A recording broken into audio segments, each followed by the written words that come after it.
Assalomu alaykum, ismim Bunyod. Kartli loyihasi asoschisiman. 2021-yildan buyon dasturlash sohasidaman va 2025-yildan hozirgacha esa Rossiya IT bozorida frilanser bo'lib ishlab kelmoqdamiz. Jamoamiz bilan birgalikda. Mana shu vaqt davomida bizga bir zakaz kelib tushdi. Mijozning o'zini magaziniga soliqlik tizimini ulash kerak edi. Eng qiziq tarafi, u soliqlik tizimi B2B SaaS loyiha bo'lganligi uchun integratsiya masalasida bo'lgan. Va biz keyin o'sha dasturni o'rganib chiqdik. Maxima sayti edi. Maximani o'rganib chiqib, mana shu loyihani o'zimizda qo'llashni biz analiz qilib chiqdik. Shu vaqt mobaynida shahrimizda, ya'ni Navoiy shahrida yangi fast food tarmog'i ochildi. Xo'sh, u yerda biz sheriklar bilan birgalikda borib fast food zakaz qildik. Zakaz qilib yedik va ketishda esa bizga loyalность sodiqlik kartasini berishdi. Ya'ni qog'oz karta ko'rinishida berishdi. U yerda 6-marta kelganimizda bizga bepul ovqatlardan birini berishini aytib o'tishdi. Xo'p, hammasi mana shu yerdan boshlandi. Bizda mana shu qog'oz kartani narxiga qiziqdik. Qog'oz kartani ishlab chiqarish narxi 3000 so'mdan 5000 so'mgacha ekan va biz menejerdan, o'sha fast food menejeridan so'raganimizda u 300 ta zakaz qilganini aytdi. Shundan so'ng hamma ish boshlanib ketdi va biz kartlikni yaratishni boshladik. Xo'p, Kartli hozir MVP bosqichida va Kartlida nima imkoniyatlar bor? Kartli bu asosan biznes egalari uchun B2B SaaS loyiha bo'lib, u yerda o'z biznesi uchun soliqlik tizimini ishlab chiqarishi, ya'ni konstruktor, ya'ni yaratishi mumkin. Xo'p, post tizimlari bilan integratsiyalar mavjud, Bills, Aiko va yana bir nechta post tizimlar bor. Mashhur post tizimlari bilan mijozlar uchun nima qulayliklarga ega? Har qanday o'zlari yoqtirgan biznes egalari bilan, ya'ni bizneslar bilan soliqlik tizimini ulashlari mumkin va o'zlari ko'proq bonuslar, cashbacklarni egallashlari mumkin bo'ladi. Biznes egalariga nima imkoniyat bo'ladi? Mijozlar qancha davomda, misol uchun keling oddiygina bir kofe shop biznesini bir ko'rib chiqamiz.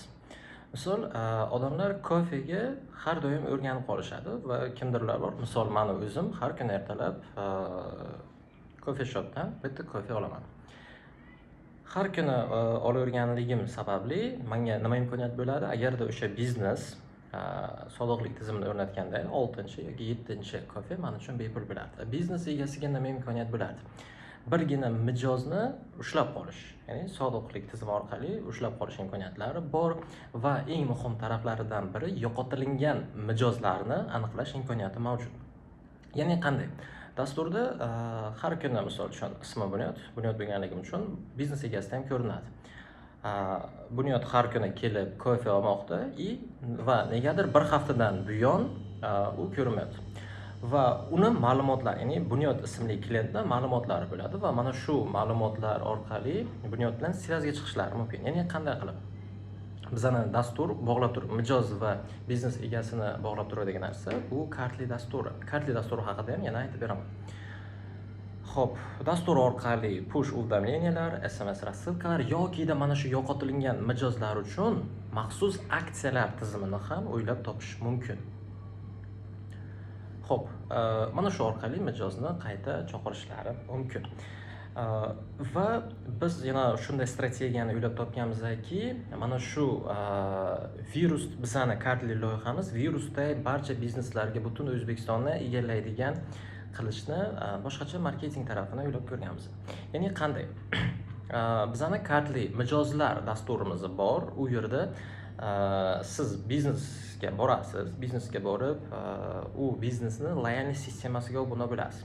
Misol uchun, kofe uchun 7-ichimlik bepul yoki qandaydir oziq-ovqat do'koni uchun bo'lishi mumkin. 1 milliongacha savdo qilsa, bir oy davomida yoki bir hafta davomida 1 milliongacha savdo qilsa, qandaydir N sovg'a bo'lishi mumkin.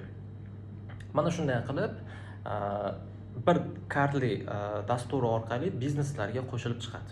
Xo'sh, qo'shilib chiqqanidan so'ng esa bizda xarita tizimi bor. Xarita tizimida esa xaritani integratsiya qilganimizda undagi barcha bizneslarni o'chirib chiqqanimizda biz bilan ishlaydigan bizneslarni esa u yerga qo'shib chiqamiz.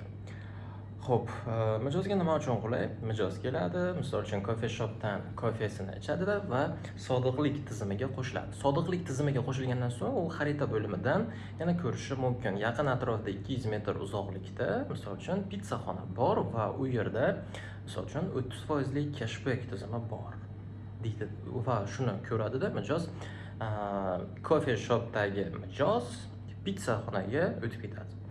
Va misol uchun yana u yerda ham ko'rishi mumkin. Misol uchun qanday? Bugun juma aksiyasi munosabati bilan sartaroshxonalar, mana shu ya'ni qandaydir sartaroshxona aksiya e'lon qilgan. Mana shu har jumada misol uchun soch soqol narxi 50% chegirma yokida soch olganga soqol bepul yoki mana shunaqangi o'zini aksiya tizimini ko'radi. Ya'ni mijozlar birinchi biznesdan ikkinchi biznesga o'tadi. Bu trafik almashinuvi bo'ladi va mana shu sababli bizneslar mana shu kartli ilovasini tanlashlarini yana ehtimolliklari ortadi.